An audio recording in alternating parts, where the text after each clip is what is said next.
Hello friends, అందరూ ఎలా ఉన్నారు? మేమైతే చాలా బాగున్నాం. వన్ మోర్ మినీ వ్లాగ్ అనమాట.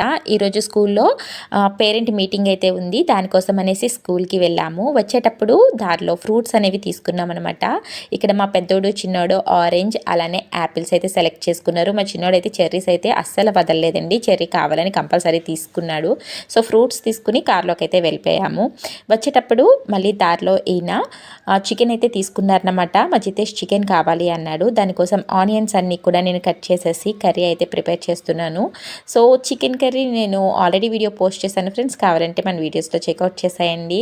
సో ఆనియన్స్ మగ్గిన తర్వాత కర్రీ ప్రిపేర్ చేస్తాను. మా ఇంట్లో ఏదైనా సరే కర్రీ ఏదైనా కానీ కొత్తిమీర మాత్రం కంపల్సరీ అనమాట. సో కొత్తిమీర ఎక్కువ తీసుకొస్తారు. వాటి కాడలు కట్ చేసి నాప్కిన్ మీద వేస్తాను.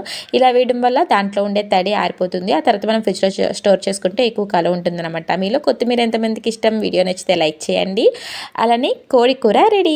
కోడి కూర ఉడుకుతూ ఉంటే కడుపులో పేగులు కదులుతూ ఉంటాయండి. మీలో ఎంతమందికి ఇష్టం? వచ్చేయండి కామెంట్ సెక్షన్లో.